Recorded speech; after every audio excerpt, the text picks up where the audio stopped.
दोस्तों, हम सभी लोग अपनी ज़िंदगी में आगे बढ़ने के लिए बहुत सारे काम करते हैं और हम में से कुछ लोग सफल हो जाते हैं तो कुछ सफल लोग अपनी ज़िंदगी में आगे बढ़ जाते हैं और असफल होने वाले लोगों की ज़िंदगी वहीं पर रुक जाती है। वो निराश हो जाते हैं, हताश हो जाते हैं और यही सोचते रहते हैं कि आखिर मेरे साथ ऐसा क्यों हुआ, मुझे इस काम में नुकसान कैसे हुआ। यही सोच सोचकर वे परेशान रहते हैं कि मेरी इस सफलता के लिए आखिर कौन जिम्मेदार है। दोस्तों, आज की इस वीडियो में मैं आपको यही समझाने की कोशिश करूंगा कि हमारी असफलता के लिए कौन जिम्मेदार होता है और किस तरह हम असफल होने के बाद भी अपनी जिंदगी में आगे बढ़ सकते हैं। तो फ्रेंड्स, एंड तक बने रहिए इस वीडियो में हमारे साथ। तो चलिए फ्रेंड्स, बिना टाइम वेस्ट किए स्टार्ट करते हैं आज की वीडियो। बुरा जो देखन में चला, बुरा न मिलिया कोय, जो दिल खोजा आपना, मुझसे बुरा न कोय। आपकी असफलताओं के लिए कौन जिम्मेदार है? आपके माता पिता, जो चाहते हैं कि उनके बच्चे खूब नाम रोशन करें, खूब आगे बढ़ें, लेकिन वही माता पिता ये कभी नहीं चाहते कि उनके बच्चे रिस्क लें, कुछ ऐसा कर दिखाएं जो पूरी इस दुनिया में किसी ने नहीं किया हो।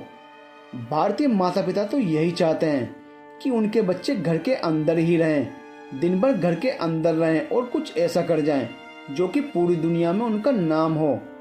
या फिर हमारा एजुकेशन सिस्टम, जो कि लॉर्ड मैकाले ने 1835 में सिर्फ इसलिए बनवाया था ताकि वो हमें मानसिक रूप से गुलाम बना सके, उसकी हर बात को वो हमसे फॉलो करवा सके और उसमें अपना कोई भी दिमाग नहीं लगाए। और आज हो भी यही रहा है। जब भी हमें व्हाट्सएप पर कोई भी न्यूज़ आती है, चाहे वो फेक हो, हम बिना अपना दिमाग लगाए, बिना उसे सोचे समझे फॉरवर्ड करने में लग जाते हैं, क्योंकि हमें एजुकेशन सिस्टम ने सेल्फ अवेयरनेस जैसी कोई चीज़ सिखाई ही नहीं है।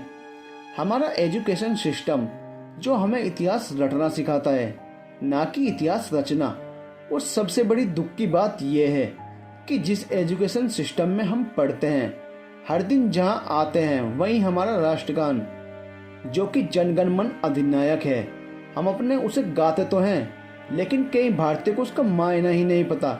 या फिर जिम्मेदार हैं हमारी सरकारें, जहां यदि एक युवा सरकारी नौकरी पाने के लिए निकलता है तो उस नौकरी को पाने के लिए उसको अपने जैसे लाखों युवाओं के साथ प्रतिस्पर्धा करनी पड़ती है। चलिए मान लेते हैं कि ये सब आपकी असफलताओं के लिए जिम्मेदार हैं, लेकिन कई सालों से इन्हें जिम्मेदार ठहराने के बाद भी क्या आप सफल हो पाए हैं? नहीं, बिल्कुल नहीं, और हो भी नहीं पाएंगे। एक 15 से लेकर 30 साल तक युवा ऐसी कौन सी गलतियां करता है जिसके कारण भारत की आज़ादी के 75 साल बाद भी हमारा युवा सफल नहीं हो पा रहा है? जब तक आप अपनी कमियों को नहीं पहचानेंगे और उन्हें नहीं सुधारेंगे, तब तक आप जीवन में आगे नहीं बढ़ सकते। तो ऐसी कौन कौन सी कमियां हैं जो आपको आज से ही सुधारनी होंगी? दोस्तों, सबसे बड़ी हमारी गलती है टेक्नोलॉजी का गलत इस्तेमाल।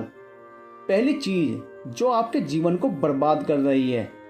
आज कोई भी इंसान अपनी पत्नी, अपने बच्चों, अपने माता पिता से भी ज्यादा समय अपने फोन के साथ गुजारता है। चाहे काम हो या ना हो, वो दिन भर अपने फोन को देखता रहता है। ऐसा क्या है इस फोन में? हर इंसान के फोन में 5 से 6 ऐसे एप्लीकेशन होते हैं जिनमें वो दिन भर लगा रहता है। हर कुछ देर बाद में उन्हें खोलता है, फिर बंद करता है, खोलता है, फिर बंद करता है। उसे ये बात बहुत अच्छे से पता है कि इससे उसका बहुत सारा समय बर्बाद हो रहा है, लेकिन इसके बाद भी वो ये करता रहता है और अपने समय को बर्बाद करता रहता है। दूसरा कारण, युवाओं का रिलेशनशिप। दूसरा सबसे बड़ा कारण है कि आज के युवाओं का रिलेशनशिप, जो साल में मौसम की तरह कई बार बदलता है। पहले ये परेशान रहते हैं कि हमारी जिंदगी में कोई नहीं है, जब कोई आ जाता है तब परेशान रहते हैं कि ये आया क्यों, और जब वो छोड़कर चला जाता है तो फिर परेशान रहते हैं कि इसने हमें धोखा दे दिया।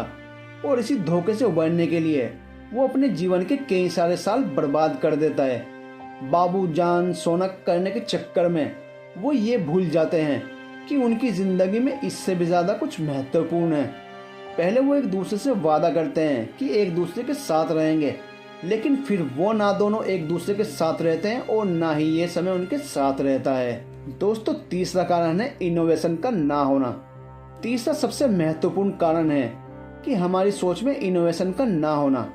आज हम भारतीय बहुत ही फर्क के साथ कहते हैं और होना भी चाहिए कि हमारे सुंदर पिचाई गूगल के सीईओ हैं, सत्य नडेला माइक्रोसॉफ्ट के सीईओ हैं, इंदिरा नोड पेप्सी के सीईओ हैं और ऐसे बहुत सारे भारतीय विदेशी कंपनी के लिए बहुत अच्छा कर रहे हैं। लेकिन आज हमें और हमारे देश को इस बात की ज़रूरत है कि हम ऐसी कंपनियों में नौकरी करने की बजाय ऐसी कंपनियां खुद खड़ी करें। लेकिन हमारे देश में तो उल्टा ही हो रहा है। फ्लिपकार्ट और पेटीएम जैसी बड़ी कंपनी बनाने के बाद भी हमने उनका मालिकाना हक विदेशी कंपनियों को दे दिया। यदि हम ध्यान लगाएं कि बड़ा नौकर बनने से अच्छा है कि हम छोटा मालिक बन जाएं, तो हम अपने लिए और अपने देश के लिए बहुत कुछ अच्छा कर पाएंगे। खुद की गलतियों को जानने के बाद भी तब तक काम नहीं बनेगा जब तक हम उन गलतियों को सुधार नहीं लेते। कुछ करके दिखाने में भरोसा रखें। मेरी ये बात हमेशा याद रखना कि इस दुनिया को सुनाई कम और दिखाई ज़्यादा देता है। इसलिए आप बोलने की अपेक्षा करके दिखाने में भरोसा रखें। कई बार आप अपनी फैमिली पर गुस्सा हो जाते हो कि वो आपकी बातें नहीं मानते। क्यों माने? सालों से आप सिर्फ बोलते ही तो आ रहे हैं कि मैं ये कर डालूंगा, वो कर डालूंगा, लेकिन आपने उन्हें करके नहीं दिखाया। जिस दिन आप उन्हें करके दिखा देंगे, सिर्फ फैमिली ही नहीं पूरी दुनिया आपकी बात को मानेगी। खुद के साथ एक्सपेरिमेंट करें। आपको अपने साथ एक्सपेरिमेंट करना होगा। दुनिया ज़रूर कहती है कि एक लक्ष्य बनाओ और उसे हासिल करके दिखाओ, लेकिन उस एक लक्ष्य को बनाने से पहले आपको कई बार अपने साथ एक्सपेरिमेंट करना होगा। जैसे हुसैन बोल्ट बहुत ही अच्छे क्रिकेटर थे, लेकिन उन्होंने अपनी प्रतिभा को पहचाना और दुनिया के सबसे तेज धावक बन गए। महेंद्र सिंह धोनी जो पहले बहुत ही अच्छा फुटबॉल खेलते थे, लेकिन अपने आप को जाना पहचाना और भारतीय टीम के सर्वश्रेष्ठ कप्तान बने। ऐसे ही आपको भी अपने साथ एक्सपेरिमेंट करना होगा और उसी के साथ आगे बढ़ना होगा। अब इस एक्सपेरिमेंट में आप कई बार गिरेंगे। लोग आपको बुरा भला कहेंगे, ताने मारेंगे, कहेंगे ये तुम्हारे बस की बात नहीं है। लेकिन तुम कभी हार मत मानना। अपनी गलतियों को पहचानना, उन्हें जानना, उन्हें ठीक करना और जिंदगी में आगे बढ़ना। गीता में भी हमें यही समझाया गया है कि हमारे हाथ में सिर्फ कर्म करना है, फल का अधिकार हमारे हाथ में नहीं है, वो हमें ईश्वर देंगे। अच्छे कर्मों का अच्छा फल और बुरे कर्मों का बुरा फल। इसलिए आप हमेशा तैयार रहिए। आशा करता हूँ कि आपको मेरी बातें समझ में आई होंगी।